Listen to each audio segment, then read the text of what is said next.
We obviously have K through 12 and higher ed readers for campus safety, and schools should know this, but since the majority are unfortunately non-compliant, can you give a brief overview of what the BAUM Act is, its background requirements, and also what Kari's law is and how the two tie into each other?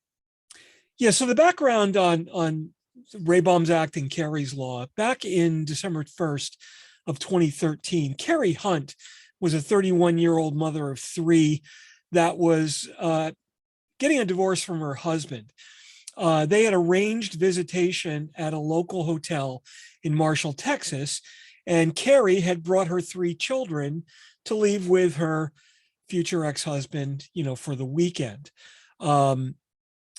He called her into the bathroom to talk to her, and that's when ultimately he grabbed her and started to stab her 29 times. Her oldest daughter, Brianna, knew to call 911. She heard her mother screaming for help. She tried to dial 911 on the hotel room phone 4 times, and it didn't work. And she ended up getting her brother and sister out of the room. Kari ultimately died that day. And 911 was finally called some 25 minutes later.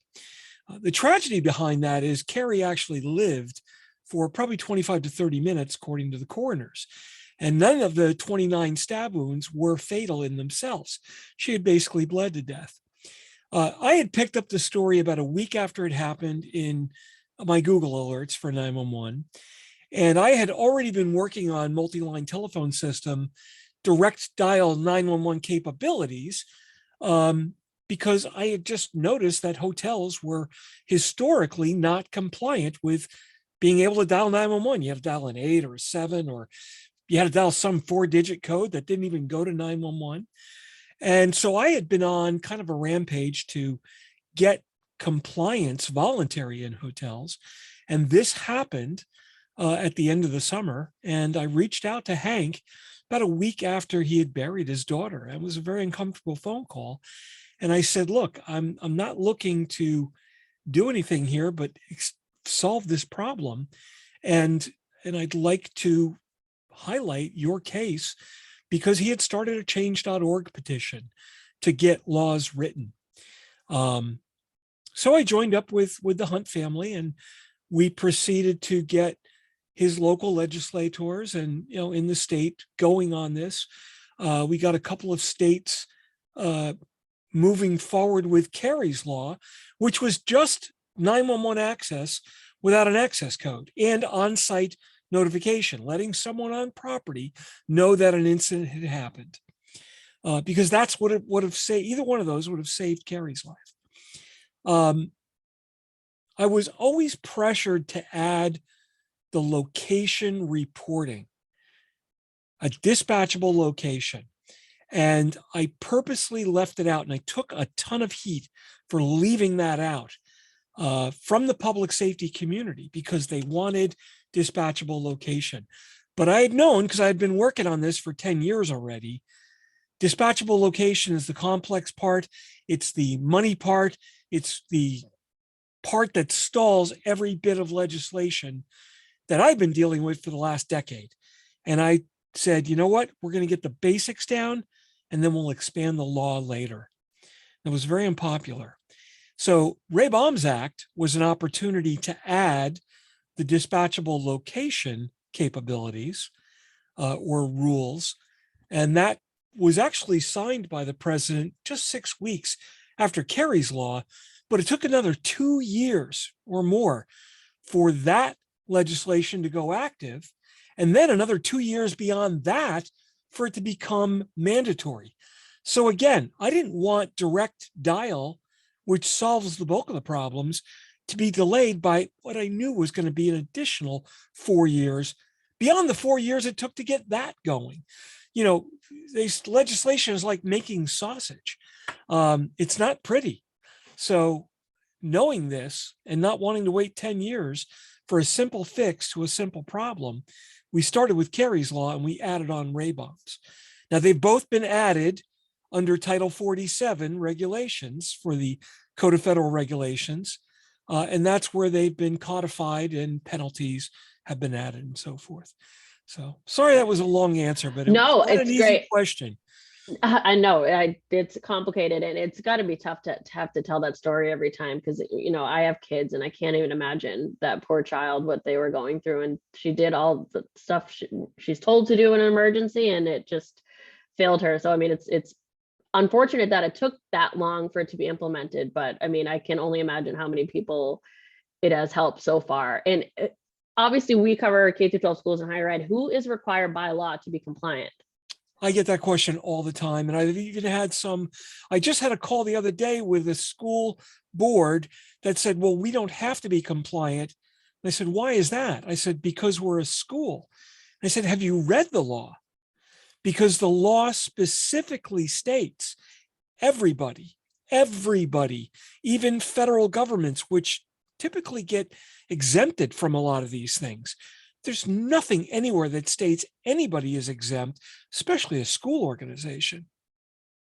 Clearly, lack of communication somewhere in those situations. And I mean, a school board can only know so much as the information that's trickled down to them, and so people must be mortified when they hear, wow, I didn't realize how we had to be compliant with this.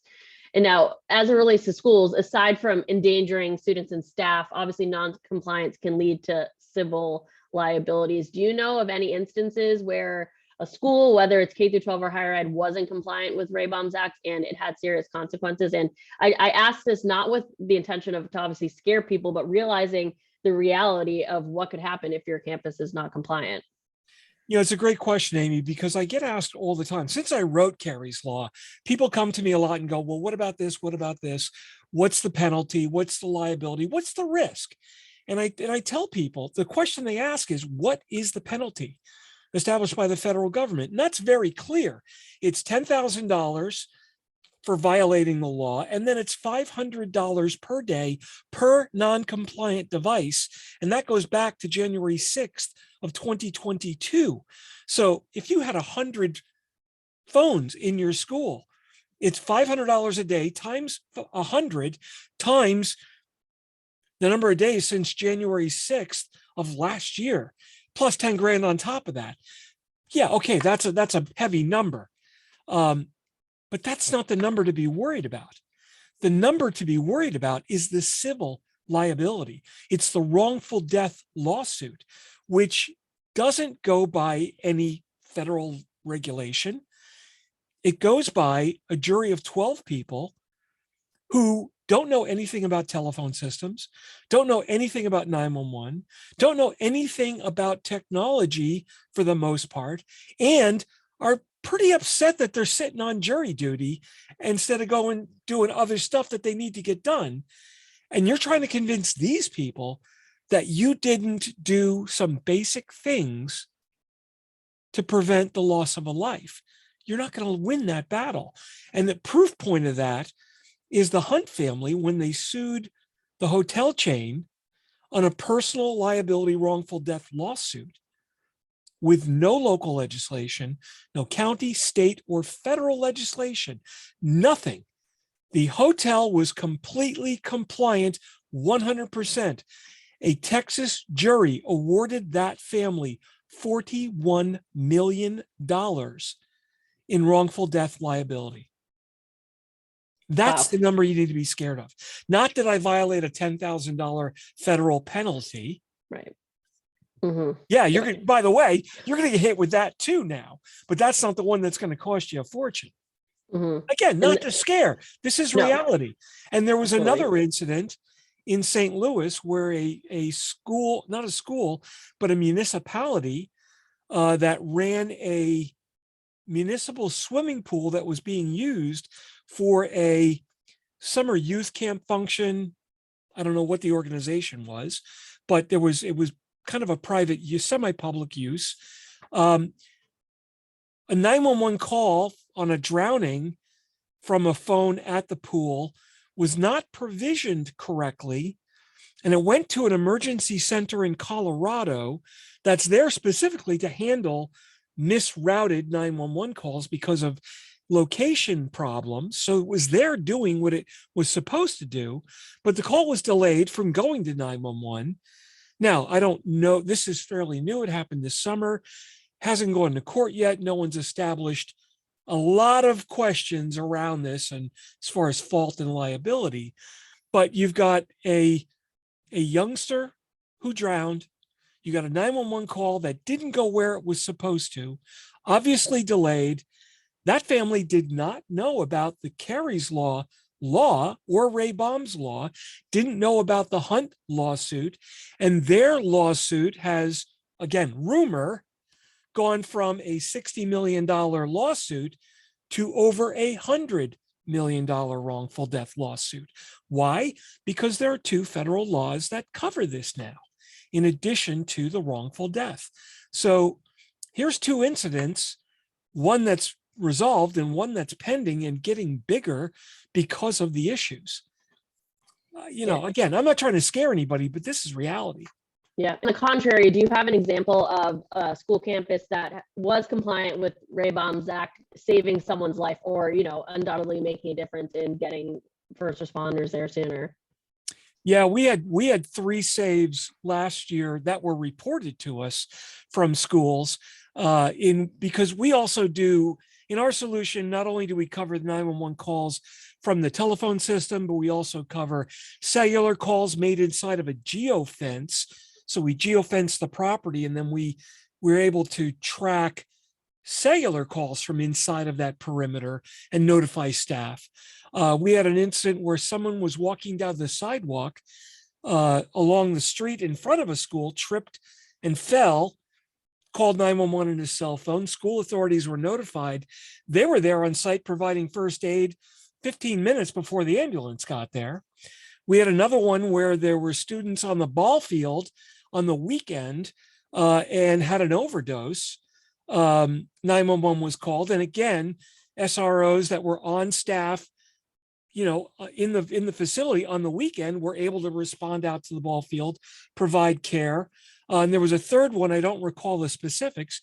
That was 3 for last year. Just this year, we were doing an event at our facility where we were presenting some new features, capabilities. One of the schools in attendance came up to us, one of the administrators, after we had finished the broadcast, and he said, "You just got your first save for this year."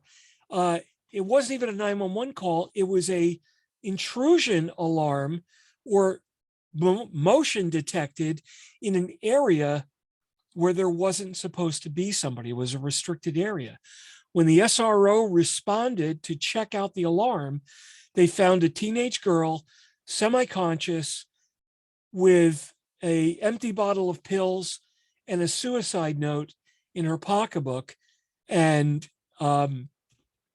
sorry, I get these new ones. I just get emotional. I apologize, but they were able to get medical help, and she's alive today. And that's our first one for the year. So when we have saves like that, I cannot tell you how emotional that is. Kari's law, you told me the tragedy of that story. It took me 6 years not to physically, emotionally break down when every telling time you talk about it. And I still do at times, because after 9 years, I'm like this with that family. I mean, they're closer than some of my family, right? Because of the work that we've done over the years. This is people's lives. And again, I apologize. It just please don't. Now, you had mentioned a school board who didn't even know that they were required to be compliant. Who tracks that a campus is compliant, and what are we actually already talked about monetary risk of non-compliance, but who actually tracks if a campus is compliant? Sadly, the answer to that is no one. The people that track it are, hey, something should have happened and it didn't. It's more of after the fact, or when some tragedy happens and somebody wakes up and says, "Hey, are we compliant?" Oh, gee, we're not. Most of it is self-assessment. There's nobody going around checking. We ask that when we present to municipalities to make 911 centers aware of the technology that's out there, from my company, from other companies, just aware of the laws. We do public education. We work with groups that educate And we have them do checkups. We have them do, I mean, I've got a checklist of here's the things that you need to be aware of, and here are the things that you need to look at and potentially test. And if you can't do these, you have a compliance issue. So it's more of a self-test type thing. And an education by local public safety, fire marshal, building inspectors. And we've got building inspectors going around when they do the fire permits every year, checking the fire extinguishers. We've got building inspectors that will go and place 911 calls as a test to make sure they're Kari's Law and BAUM's compliant. They'll schedule tests with the 911 center. Again, we work with 911 centers that will work with their schools. I had a center in down in Louisville that tested the school district that they're in. They found one school kind of out in the outskirts of the county that was not even routing to the proper 911 center in that county. The SRO didn't know, the school didn't know, no one had made a 911 call. They hadn't had any emergencies. They would have found out at the worst possible time. So again, just through education, oh my gosh, what tragedy did we avert just by calling? Yeah, there'll be so many that you don't even know. Exactly. I mean, Yeah. we know we fixed a problem that didn't happen. I don't know how you document that. Yeah. So. Right. Well, so schools that you've worked with that you are compliant, who are you finding within the campus is involved in the process of implementing this on the phone systems and ensuring that they are compliant? Is there, in general, a person who's typically involved, or?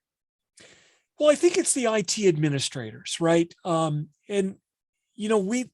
they're the ones that actually understand the technology, Right. but often they misunderstand the 911 technology.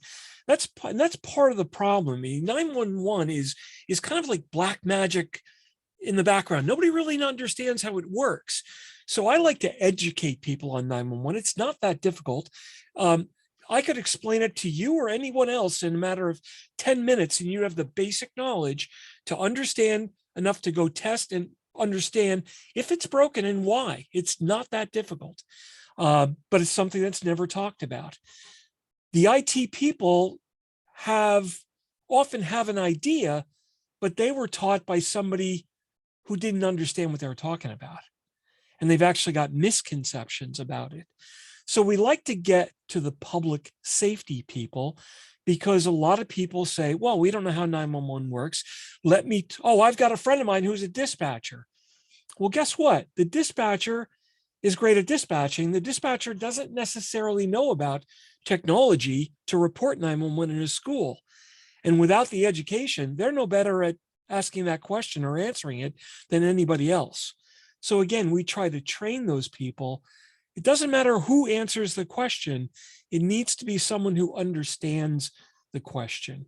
So it's kind of tough to answer that, because everybody gets their fingers involved, but it doesn't matter who. If it's not the right person who understands it, you're not going to get a good deployment. Right. And now I had seen the stat that some experts predict that fewer than 10% of organizations are compliant, despite 80% saying that they are. And I think, like you were saying, maybe that's them not realizing that they need to be or that they aren't. Do we have those numbers broken down further for educational campuses, or is it kind of similar? So I'm gonna say that I'll almost agree with those. I think those numbers are a little on the outside edge in general, but not by much for schools, because it's not an IT centric environment for telephones. They're fairly simple phone systems. They're older phone systems in general, or they're newer systems that have moved to the cloud on a regionalized school district basis. And if you don't know what you're doing with 911 there, you can really botch the system badly.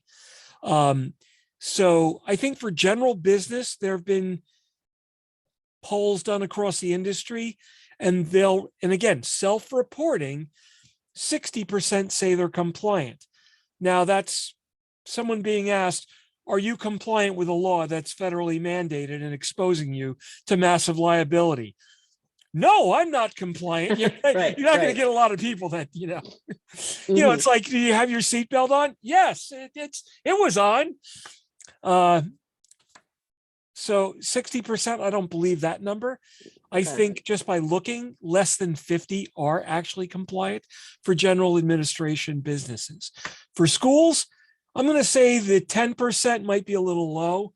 I think it's probably maybe 20, 25, my guess. The number that reporting, yeah, I'll believe the high number because nobody wants to admit that they're not. I think what you have in a school environment, though, you have a lot of people saying they are compliant, but they're using the fact that they don't need to be compliant as the excuse. Either Got it it. doesn't apply to me or it doesn't apply to my system. Now you said excuse. I was going into my next question. What are other excuses or barriers that have kept schools from being compliant that you've spoken with? Well, the excuses are my system doesn't have to. So the law was, when you're writing legislation, when I was growing up, I watched PBS. I'm just a bill, right? But I didn't pay that much attention. But I learned a lot about writing legislation and getting it through, and why it takes 5 years to get a piece of simple legislation through and 10 years to get complex legislation. And you have to play the game with language. So to get the bill signed, just basic Kerry's law signed, because that was the first piece of legislation, we had to make some concessions.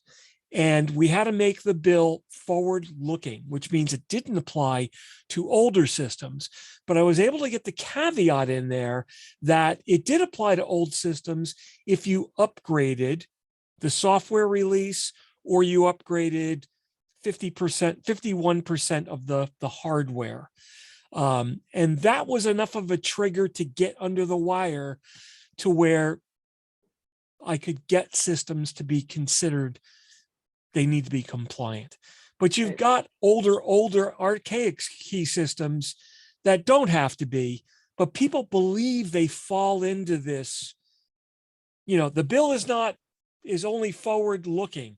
Oh, well, I didn't upgrade my phone system. I just upgraded software. Well, that's considered an upgrade. Or people say, oh, it's forward looking. I didn't buy a new system. Yeah, but there are caveats in there that make it count for your system. Mm-hmm. So again, it's people reading one sentence or worse, a quarter of a sentence out of a sentence. And this is, well, it doesn't comply because of this. Well, you ignored 5 other paragraphs that make that a moot point. Yeah, it's like, get a lawyer.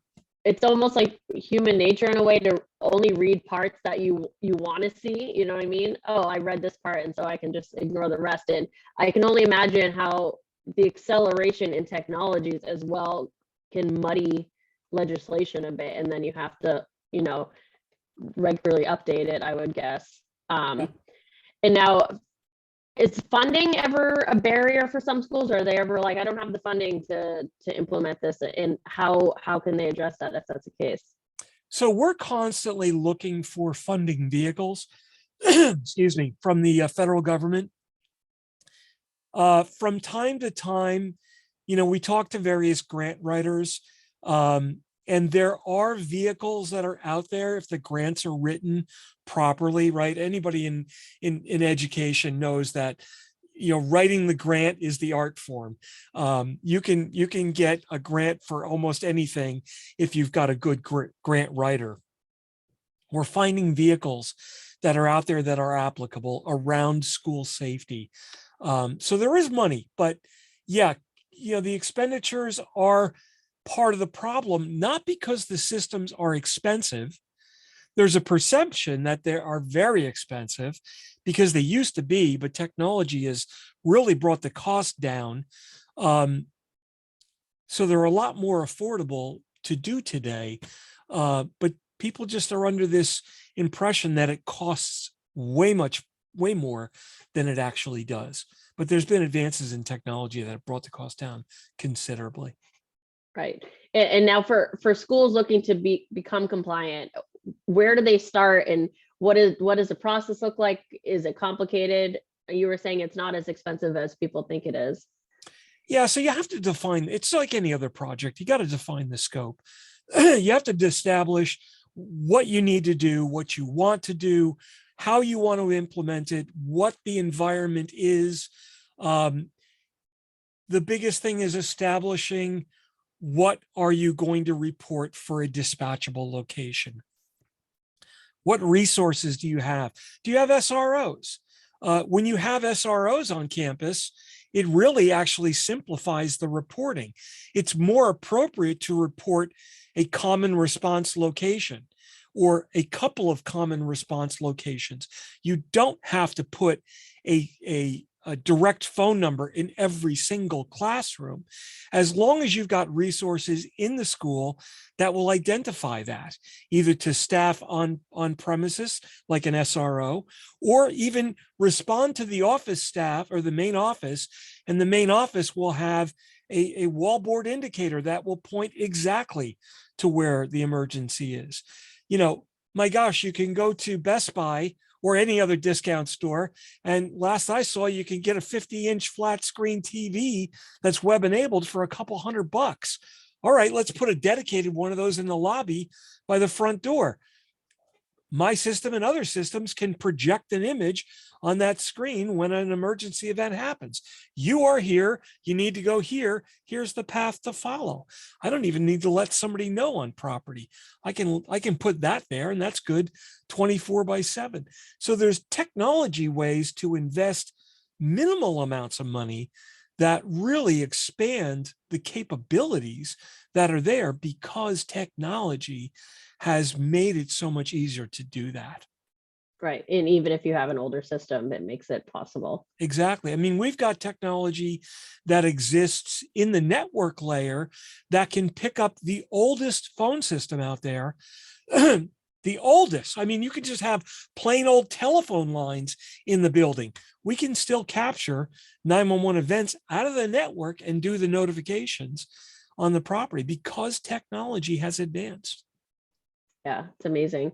I mean, that's all I had for the questions for this interview. I didn't know if there was anything that you wanted to cover that I didn't ask, or any like last bit of advice that you have. No pressure. I can just cut right here if that's the case. You know what will be good is and I think good for the readers as well is this vendor neutral technology? Mhm. And what capabilities do they look for when they're procuring a new phone system? What do I do when I'm looking for either a system for 911 compliance or a new telephone system? What should I be looking for? Because really if people make a mistake by buying a new system that doesn't have the capabilities of being 911 compliant. So what to look for. So products like mine and my competitors can actually provide the capabilities that were there. You buy the wrong phone system, nobody can do anything with it. Now, do you think it'll ever be the case where manufacturers and people who are creating these products are like forced to have that be a capability? That's a great question, because they are based on the law. Okay. All right. They have to offer something. They don't have to sell it, but they have to provide it for sale. Most of them do not. They'll just give you a list of here's where you go, because they don't understand 911. Okay. It's such a specialized environment, and what they've provided as prepackaged is inadequate.